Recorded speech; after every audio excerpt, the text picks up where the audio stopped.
Well, we have another participant in the semifinal. The first one to go in was Liberty. The second one to go in, and probably the best game easily of the tournament at this point, was the Minot State Beavers, and Coach Wade Regier is here with me. Coach, I told you yesterday I had a good feeling about you guys. Yep. Tell me about it. You know, what a game. I mean, it was like we were talking before we're rolling here. It was too bad that, our two teams, which we knew were going to be top four teams, that this kind of felt like the championship type game. Had to be in the quarterfinal, and one of us had to win. And two storied programs in the ACHA. They've won it a couple times in the last few years. We have as well, and always consistently in the top four. So you knew it was going to be a tight game. And, for us, in the second intermission, we kind of felt like whoever was going to score first was going to really have the upper edge and kind of get that mindset. And we found a way to score first, and then eventually got a second one a few minutes later. But we knew that they were going to come hard and that we weren't going to be sitting back in our morals. And so I know we had some good stretches there around the 3-minute mark and around the 2-minute mark before they pulled their goalie. So but I was just proud of our guys to find a way to win. And it sounds I don't want to ruin in our own parade, but we have to kind of forget about it as quick as we can, because we got to be focused and ready to go tomorrow. And the big part of this, and I know you talked about earlier with the guys, but it's a reseed. Yep. So you go through what you did in 2019, right? Yep. And you've been through it before. Yep. You know what it's like. You got to go through the best to be the best, right? Yeah, absolutely, it is. It's at the end of the day, we can talk about it, seedings and different things. You just want to get into the tournament, and we knew that if we just wanted to get into the tournament and play our style of hockey and just play sound hockey, you're going to eventually find the champion. The best team is eventually going to win. You obviously want to see it kind of form together as best as you can, but it is what it is in terms of that. But no, we'll just sit back here and wait for the next 2 games. And I mean, we can see that the top seeds are going to be there, but it's going to be good games. I feel like we could be watching some upset alert, and regardless of the scenario, we're just going to be ready for whoever we're going to play tomorrow.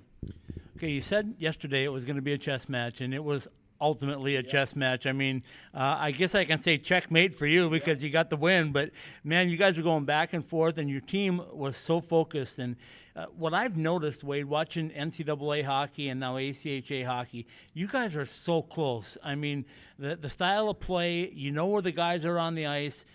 Just tell me how close you think this is to being able to make that kind of a leap. It is. It really is. I mean, at this point, when you compare, the top 4, top 3, top 5, top 6 type teams, the skill is so much far superior. You got kids that play Tier 2 hockey, which have teammates that have played Division 1 hockey, and you really kind of see that smart hockey IQ. The game is, you're not seeing mistakes. Like, both teams hardly made any mistakes tonight. I mean, there was nobody, coughing the puck up and, allowing a 2-on-1 to happen, or, not seeing a goalie, forget the puck behind the net and those type of things, because the teams are just so well coached and well executed in terms of their skill. And so we knew that it was going to be a tough matchup regardless. We knew that they were going to be as physical as us. I mean, they've got some Canadian farm boy type kids on their roster like we do, but those big bodies, they're going to finish checks. And so we knew that we were going to be in a bit of a chess match in terms of physicality, and it showed.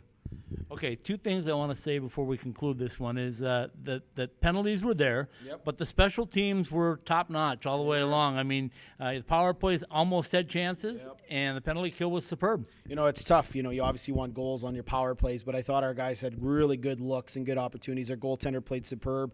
Both penalty kills are very smart. So, you really have to make plays. I think we had a couple chances on a backdoor play, and then they did as well. You just tell that the skill level was going to be good, and then ultimately what stole the show was the goaltenders made the saves that you expect them to save. You can do everything you want, special teams and X's and O's, but at the end of the day, a power play is going to have an open look, and your goalie's going to have to make a save, and that's exactly what happened for both teams. So that's just 2 top-end teams battling it out, and you know what, we're just lucky we found a way to win.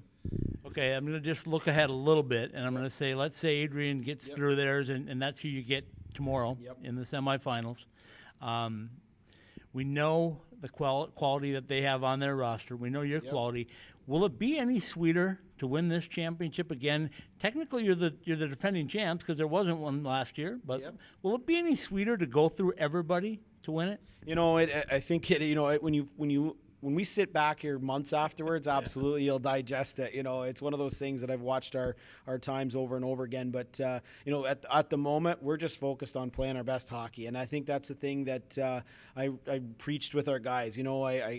in our locker room speech, I said, you know what, I'm proud of you guys. We did everything well and blah, blah, blah. But you know what? It means absolutely nothing. You have to completely forget about this. You need to move on. You need to be focused on getting ready, get your body ready and all those type of things. But we're going to be ready for a challenge. And if it ends up being Adrian College, we're going to have one heck of a challenge. They are very well coached. They have extreme elite skill. And we talk about it, about guys that can really put the puck in the net. And you cannot give them that space. So defensively, we're going to have to be absolutely on point. And I certainly know that our guys will be ready for the challenge. You know, I think you might be one of the best teams playing a close 2-1, 1-0, 3-2. Your team is built for that. It is. Yep. And your goaltender is too. Yep. How do you get a guy that's that solid and that nerves of steel, if you will? You know, I think it's just DNA that's rubbed through the rest of our program. But, you know, that's just who we've always been. We've never been a team to blow out teams on a consistent basis. You know, we don't have a whole lot of skill where we're scoring at will, or it's just who we are, our makeup. And I think it's that blue collar lunch bucket pail mentality. We block a lot of shots. We keep things to the perimeter. We play extremely physical and kind of score almost like, I like to say, garbage type goals, which they were tonight, which you knew was going to happen anyways. It wasn't. Happens, right? You're not going to have defensemen walk in and go bar down or anything like that. No, it's going to be puck in, rebound, and loose puck, and then put it home. So, and that's just who we are. And you know what? I don't. At the end of the day, no one cares as long as you win championships and getting on to the next round. And that's certainly been the mentality. Well, congratulations on another great win. I look forward to seeing you guys again tomorrow night. Awesome. Thanks, Scott.